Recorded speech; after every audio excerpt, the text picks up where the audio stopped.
ये आपके अंदर जो एटीट्यूड है ये कहां से आ रहा है, क्योंकि आप बचपन से ही फौज में जाना चाहते थे, तो आप जंग के मैदान में ही खड़े हैं एक तरीके से। बस फर्क ये है कि आपके हाथ में कलम है, हथियार ना हो करके। हथियार से एक आदमी की जान जा सकती है, हाँ। कलम से बहुत ताकत होता है। शिक्षा एक ऐसा हथियार है ना, हर कुरीतियों से लड़ सकता है, हर तरह की समस्याओं से। और ये एक ऐसा हथियार है, मेटल डिटेक्टर में भी नहीं पकड़ाता है।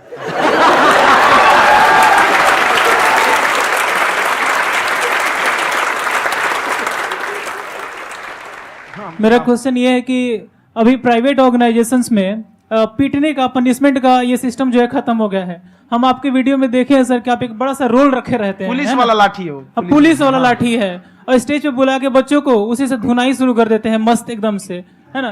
तो सर मतलब कि बच्चे मतलब कि डरते नहीं हैं आपसे, और इस तरीके से कैसे कनेक्टेड हैं आपसे, है ना। और एक और क्वेश्चन सर, यूपीएससी का जो आप अपना बैच स्टार्ट करने वाले हैं, ठीक है, उसके बारे में बताइए सर, क्योंकि मुझे मतलब कुछ इशू करना है सर, ठीक है। और संदीप सर को देख लिए, मेरा तो वैसे ही हो जाना है।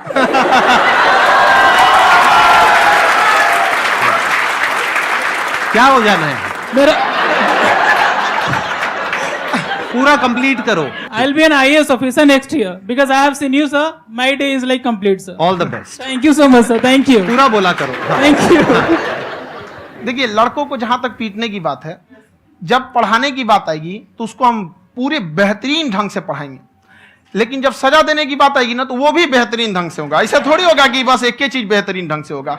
और डर का होना बहुत जरूरी है। ये डर भी अपने आप में एक मोटिवेशन है, क्योंकि जब आपके अंदर एक थोड़ा सा डर रहे ना, तो डर के भागिए मत। एक ऐसा डर जिसको आप लगे कि नहीं नहीं थोड़ा सा और करने की जरूरत है, फिर तो ये हम इसको क्रॉस कर जाएंगे आप। तो लड़कों के अंदर ये डर बनाना भी जरूरी रहता है। और रही बात यूपीएससी वाले की, जो आपने बोला, बहुत सारे लड़के वेट कर रहे हैं यूपीएससी की, क्योंकि 2-2.5 लाख फीस सारे लोग एफोर्ड नहीं कर सकते। और हमारा वही रहता है, हम तो ज्यादातर हमारे स्टूडेंट देखेंगे तो किसी के रिक्शा वाला, सब्जी वाला, यही लोग, इनको तो 2.5 लाख रुपया, इनके पास पूरी संपत्ति नहीं होती है, फीस कहां से भरेंगे वहां पे, उसके बाद रहेंगे कहां से। तो ऑल ओवर इंडिया से, कश्मीर से कन्याकुमारी तक, गरीब से गरीब भी लड़का उसको पढ़ सकता है। यही कुछ 1000 रुपये मंथली, 12-14 हजार साल का पड़ेगा, खत्म हो जाएगा इतना में।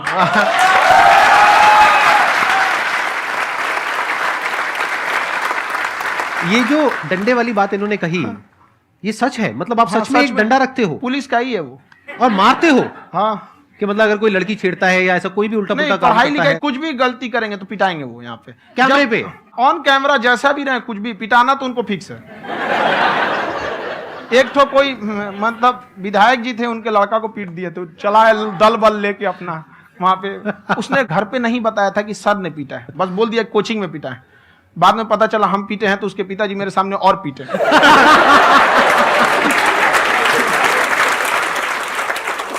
सर, आपका सबसे बड़ा डर क्या है आप दोनों का? फौजी को डरे नहीं लगता है, बाकी अफसर से पूछिए। आज के सेशन से पहले कोई डर नहीं था, लेकिन अब मुझे इनकी डंडे वाली कहानियां सुन करके डर लग रहा है कि कहीं मैंने गलती से कुछ बोल दिया और इन्होंने कहीं पीछे कुछ रखा हुआ है, और यही आ करके अगर इन्होंने मेरी पिटाई कर दी तो बहुत बुरा हो जाएगा। तो इसलिए हमको थोड़ा डर लग रहा है।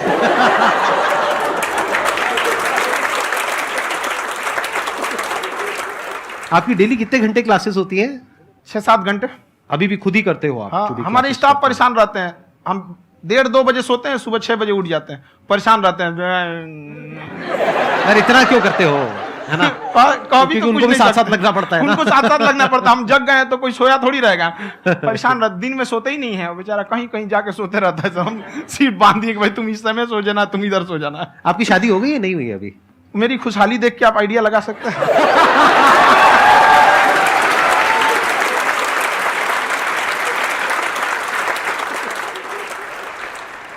First of all I would like to say sir thank you so much to you and to your team कि आपने मुझे यहाँ आने का मौका दिया।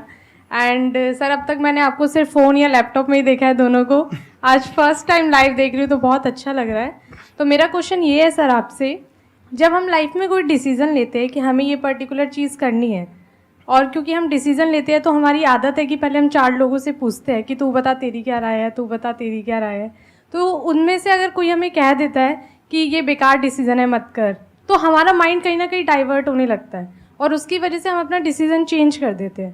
तो मेरा क्वेश्चन ये है कि कैसे हम अपने डिसीज़न पे स्टिक रहे, कैसे हम जो दूसरे के ओपिनियन है उनको अफेक्ट ना होने दें अपने ऊपर। दूसरे से सलाह लेने से पहले एक बार खुद उस पर रिसर्च कर लेना चाहिए, ताकि आप सामने वाला क्या सलाह दे रहा है आपको समझ में आना चाहिए। यहाँ पर ऐसा नहीं है कि कई बार ऐसे होते हैं कि दूसरे वाले को एक्सपीरियंस होता है, तो अगर आपको पहले से आइडिया है, उसके बारे में आप बेहतरीन ढंग से रिसर्च किए हैं कि क्या इसमें प्लस पॉइंट है, क्या निगेटिव है, उसके बाद आप किसी से सलाह लेने जाइए। ये नहीं कि मन में आया सीधा बताओ, गड़बड़ा जाएगा। तो वहाँ पे पहले आपको R&D करना पड़ता है, समझ में आया कि नहीं। और जिंदगी हो या गाड़ी, जीतेगा वही जो टाइम पे गियर चेंज कर रहा है। तो डिसीजन चेंज करना बहुत ज्यादा गलत नहीं है। इन्होंने बहुत अच्छी बात कही है, और मैं इसी बात में थोड़ा सा और ऐड ऑन करूंगा कि ये जो आपने कहा ना कि अपने डिसीजन पे स्टिक कैसे रहें, ये कोई अच्छी क्वालिटी नहीं है, क्योंकि टाइम टू टाइम आपको अपने डिसीजंस को चेंज करना होता है। जैसे आपने 4 लोगों से डिस्कस किया, कोई इंसान कुछ पॉजिटिव बोल रहा है, कोई नेगेटिव बोल रहा है, उससे फर्क नहीं पड़ना चाहिए। डिपेंड ये करता है कि वो जो बोल रहा है उसका बेसिस क्या है। क्या वो किसी नॉलेज या एक्सपीरियंस के बेस पे बोल रहा है, या ऐसे ही कुछ भी बोल रहा है? ऐसे ही बोल रहा है तो फिर उसकी बात पे ध्यान क्यों दे रहे हो?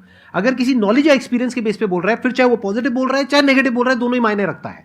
उसके बाद में रिसर्च करनी है, और फिर रिसर्च करने के बाद में फाइनल डिसीजन अपना खुद का होना चाहिए। अब वो डिसीजन उससे अलग भी हो सकता है जो आपने पहले लिया था, और वो सेम भी हो सकता है।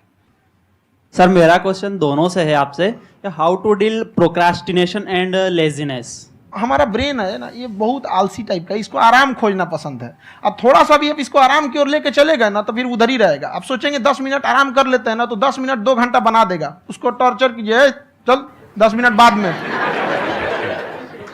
उसको आप उस पर हावी में, वो कह रहा है कि हमको आराम चाहिए, आपको हाँ आराम मिलेगा, पहले काम फिर मिलेगा आराम।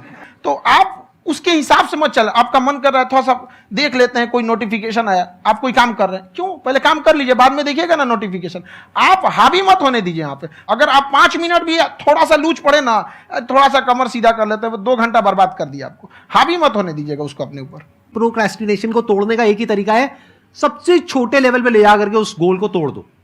यानी वो गोल बहुत बड़ा है, उसको ब्रेक डाउन करो, उसके सबसे पहले स्टेप पे आ जाओ कि उसको अचीव करने का सबसे पहला स्टेप क्या है। जैसे गाड़ी चलाना सीखना है, उसको सबसे पहला स्टेप क्या है। अगर घर में कोई नहीं है सिखाने वाला या सिखाने वाली, तो बाहर जा करके जो गाड़ी का ड्राइविंग स्कूल है उधर जा करके पैसे दे दो।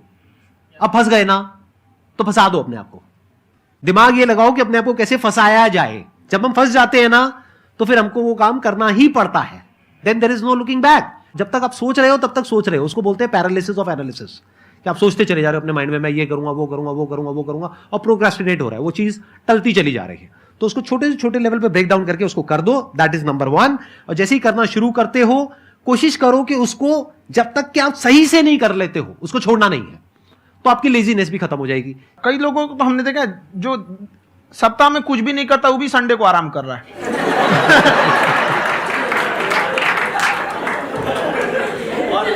वैसे कहा भी जाता है कि अगर कोई काम आपको करवाना है ना, तो ऐसे किसी इंसान को दो जो बिजी है। हाँ। ऐसे आदमी को मत दो जो खाली है। ये परफेक्ट एग्जाम।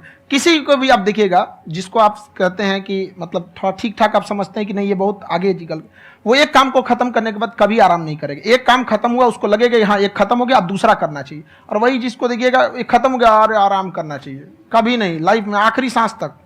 सर यहाँ पे सब हिंदी में पूछते हैं, इंग्लिश में पूछते हैं, मैं भोजपुरी में पूछूं?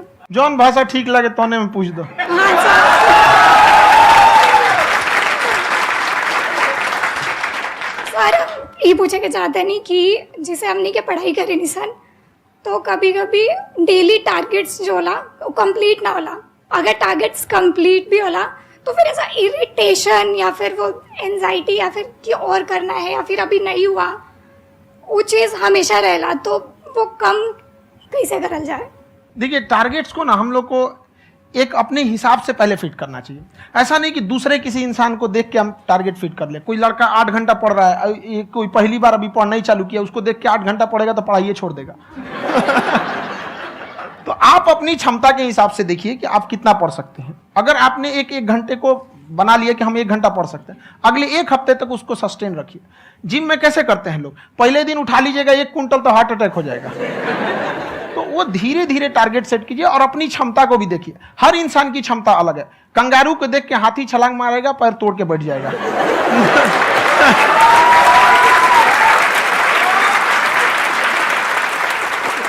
अब संदीप सर का मोटिवेशन देख के इसका मतलब क्या कि ट्रेन के आगे खड़ा हो जाएंगे, ढकेल देंगे तुमको।